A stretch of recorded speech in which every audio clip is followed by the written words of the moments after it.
Hello, this is Jürgen Herzog with Better Homes and Gardens Real Estate Best Life. I am a real estate broker here on the central coast of California. I'm doing real estate for over 27 years now, and I've helped countless families to find their dream home.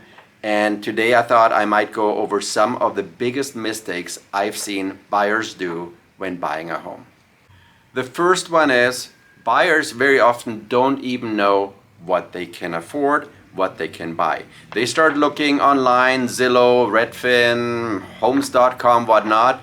They find their dream home, they find a neighborhood they think they can afford, and they're not even pre-qualified. So once they talk to a lender, they realize, oh, maybe they were looking in the wrong neighborhood, maybe they were looking at the wrong house, wrong price range. They might even afford more and they have to change all plans. Please, get qualified first. It's an easy thing to do. It should be for free, and all you have to do is talk to a mortgage broker, mortgage lender. If you don't know one, your realtor will know one. Call me, I can hook you up. It's an easy thing to do, and then you know exactly what price range, what kind of home, and what neighborhood you can afford or want to afford. Talking about getting pre-qualified, buyers tend to focus mainly on their down payment. You know, it's hard to get the down payment together, especially as a first-time home buyer, 5%, 10%, 20%. And they do forget that there are actually closing costs on top of the down payment that you have to have when closing a transaction. And that can easily be 2 to 5% off the purchase price. It's a big chunk of money. I've seen buyers be totally surprised by realizing they actually have to bring more money to the table but their down payment. So be sure to talk to your lender about the additional closing costs, because the main cost is lender cost on that side. And your realtor can help you out to calculate the escrow and title fees that are needed as well. And while we're talking about the cost side of a transaction, something has changed for the buyers. In 2024, there was a class action lawsuit, a settlement, and a change of the law. And it's nationwide, so it doesn't matter if you're in Florida, Alaska, or California. It applies to all buyers. Now, when you want to see a house with an agent, you actually have to enter in an agreement with that agent first. And in that agreement, you have to tell them how much you're actually going to pay them for that service. Now, don't panic too much.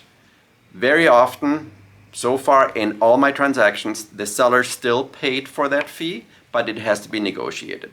So I would, worst case, calculate in 2.5% or whatever you're willing to pay your agent as a kind of an emergency cost that you might have to pay if the seller is not going to pay for your representation.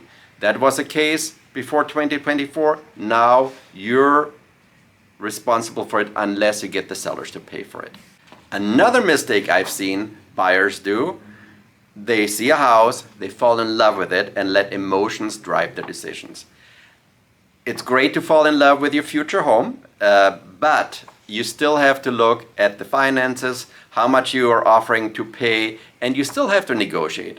Hopefully you have a great agent in your corner that lets you be emotional, but they're matter of fact and get you the best deal.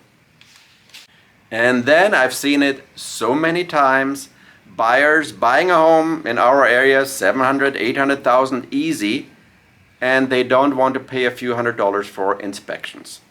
The inspections are a guarantee that you're really buying what you think you're buying.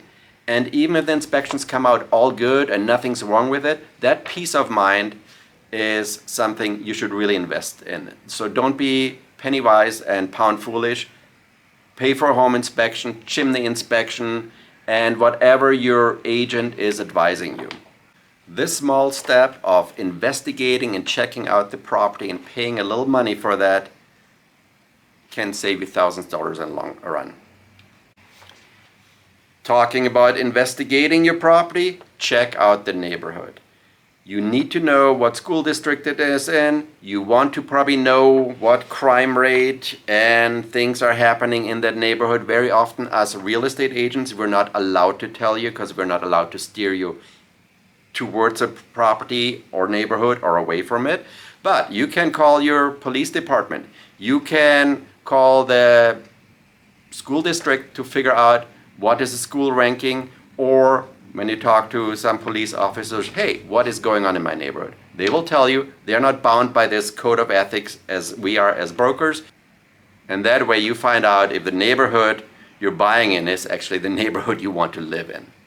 And I've seen transactions fall apart. People losing their dream homes because they make big financial moves during escrow, meaning after you're in contract on a property. They're buying a car, they're opening a credit card account just because they want to save 10% discount at a retail shop.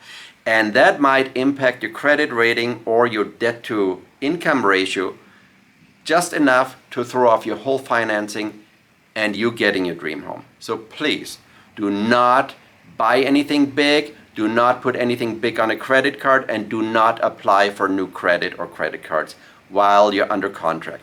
Do that after it closes, that's totally fine, but while in escrow, just don't go there. And most of those mistakes I just mentioned could be avoided if you pick an experienced agent. Experience matters because they have seen all those issues, those mistakes, and they will point out to you what to avoid and guide you through a transaction. And if you want to know how experienced your agent is, there are some easy tools to find out. One of them would be checking the Department of Real Estate website, enter your agent's license number, and you will find out when that person was licensed and if there's any disciplinary action going against them or her. And that's an easy thing. Every state should have that. Check it out. If on top of that you want to find out their track record in sales, meaning they have sold a bunch of properties, so they are experienced by doing it, you can check out Zillow.com, and they should have a list of all sold properties of that agent on their database. Easy to find. Click on the profile, enter the name, and there you go. So if you're looking for a home here on the Central Coast and you need more guidance, feel free to call me or my business partner, April Whitehead. And I hope this video helped a little bit and hopefully can avoid all those mistakes I mentioned before. Good luck out there.